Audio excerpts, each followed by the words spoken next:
Yoo yaarka fuune akkam jirtu nagaa keessanii baga gara YouTube kootitti nagaan dhuftanii har'a kan walii wajjin ilaallu dhiironni sirriitti nu jaallatan mallattoo akkamii argisiisu kan jedhu walii wajjin ilaalla jechuudha. Haga jalqabnutti namoonni YouTube kanaaf haaraa taatanii subscribe gochuu hin dagatina. Na waliin tura. Egaa dhiironni amala adda addaa argisiisu yeroo baay'ee haalli isaanii, hojii isaanii, amalli isaanii wal fakkaataadha. Garuu akkamitti dhiira sirriitti nu jaallatu tokko adda baasuu dandeenya kan jedhamu gadi fageenyaan sitti himaa jechuudha. Inni tokkoffaanii dhiirri sirriitti si jaallatu yeroo isaa siif kenna. Hunda gararraatti yeroo isaa siif kenna. Hagam hojiin biizii yoo isa godhe, hagam baay'ee hojii yoo itti ulfaataa ta'e iyyuu yeroo isaa irra guddeessa maal godhaa siif kenna jechuudha. Yeroo isaa hedduu siif kenna. Kanaan beekta jechuudha. Warri sirriitti sin jaallanne, warri sirriitti sin barbaanne, ani biiziidha sin jedhu, yeroo hin qabu sin jedhu, si goyyomsuu jechuudha. Wantoota adda addaa fayyadamuu danda'u. Yeroo isaanii sirriitti maaliin godhanii siif hin kennan. Yeroo isaanii si wajjin dabarsuu hin filatanii jechuudha. Inni lammaffaan nu ittiin barru nu iyyaafata, si gaafata.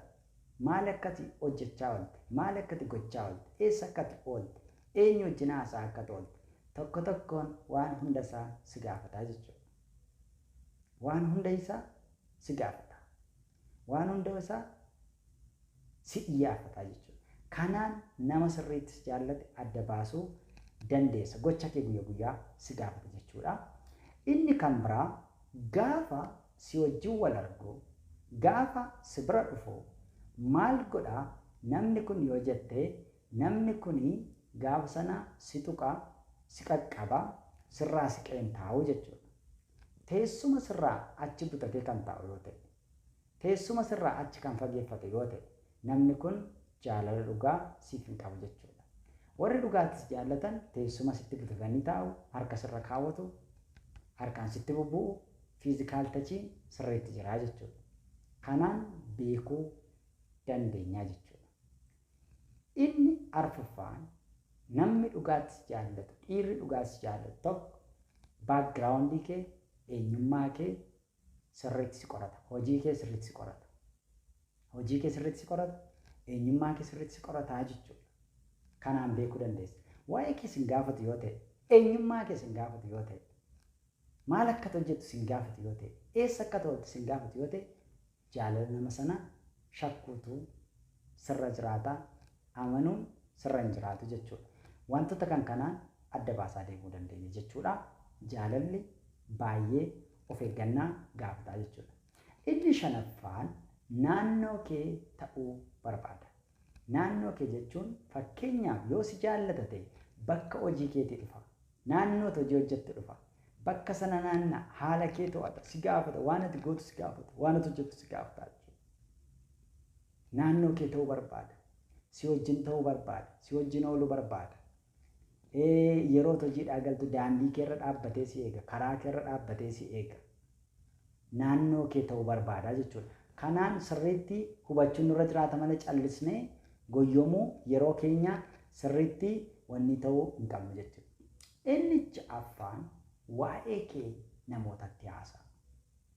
Namoota jireenya isaa keessaa qabu jedhamu hiriyyaa isaa ta'u, maatii isaa ta'u, nama isatti dhiyoo ta'e hundatti waa'ee kee haasa'a. Waa'ee kee himaa jechuudha. Waa'ee kee namootatti haasa'a. Waa'ee kee namootatti himaa jechuudha. Maaliin bartaa? Jaalala dhugaa isa kanaan bartaa jechuudha. Waa'ee kee namatti himu taanaan, hiriyyaa isaa wajjin wal sin barsiisu taanaan, maatii isaa wajjin wal sin barsiisu taanaan, maatii kee baruun barbaadu taanaan, hiriyyaa kee baruun barbaadu taanaan, namni sun jaalala dhugaa siif hin qabu. Daftee irraatii of eeggachuun baay'ee bu'uura, baay'ee barbaachisaadha jechuudha. Kan kanaan beekuu dandeenya jechuudha. Kana ilaallee damnee adda baasuu qabna malee yeroo keenya gubuun qaba. Inni torbaffaan baay'ee si hinaafa. Namni jaalala dhugaa siif qabu hinaaffaa qaba, si hinaafa.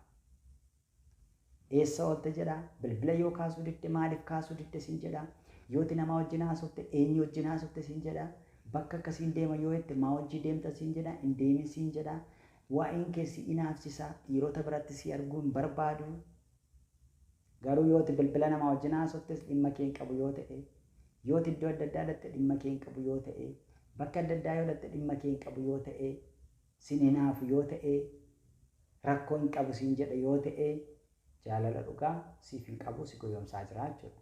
Daftee nama sanarraatii baqachuun murteessaadha. Inni 8ffaan iccitii isaa hundumaa sin dhoksu. Iccitii isaa hundumaa sitti haasa'a. Bakka ool waan gochaa ture, waan hojjechaa ture hunda isaa maal godhaa sitti himaa jechuudha. Sitti haasa'a jechuudha. Sin dhoksu. Iccitii isaa tokkollee sin dhoksu jechuudha. Iccitii isaa guutummaa maal godha jechuudha sitti haasa'a jechuudha. Waan gochaa ool, eessa akka ool, maal yaada akka ool, eenyu wajjin yaada akka ool, eenyu wajjin akka ture, eenyu faana akka ool tokko sin dhoksu hunda isaa sitti himaa jechuudha. Iccitii isaa guutummaa sitti himaa jechuudha. Kanaan baruu dandeessa. Kan hin godhu yoo ta'e, wantoota akkas akkasii hin godhu yoo ta'e, jaalala dhugaa siif hin qabu. Inni 9ffaan karoora isaa keessa si galcha. Karoora isaa sitti waan karoorfate, waan hojjechuuf deemu utoo hin dhossin sitti himaa jechuudha. Tokko sin dhossu. Hunda isaa maal godhu sitti himu. Karoora isaa sitti himu taanaan, waan hojjechuu barbaadu sitti himu taanaan, eessa akka dhaqu sitti himu taanaan, maal hojjechuu akka barbaadu sitti himu taanaan, namni sun na amani jaalala dhugaa siif hin qabu. Kana beeku sirra jiraata.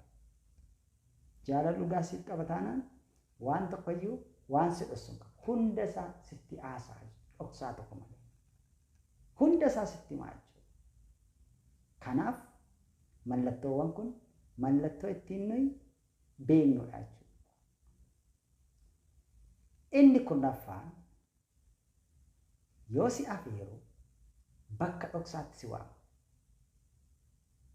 Bakka dhokataa si wajjin taa'uu barbaada. Bakka namni si argutti, bakka namni baay'ee jirutti si wajjin deemuu barbaadu. Harka sirra kaa'ate deemuu barbaadu. Sirraa siqee deemu. Namoota gidduutti sirraa siqee deemu. Bakka dhoksaa qofatti sitti siquu barbaada jechuudha. Mallattoon kun mallattoo jaalala sobaadha. Warri dhugaatti si jaallatan waan gurguddaa kana kunnanii namni tokko gaafa gara keetti dhufu sirriitti si jaallateef sirriitti si jaallanne isaa adda baasuu ni dandeessu jechuudha. Kanaaf yaadawwan kana fakkaatu argachuudhaaf koomenti godhaa, sheer godhaa, akkasumallee yuutuubii kana sabskiraayib gochuudhaan na bira dhaabbadhaa.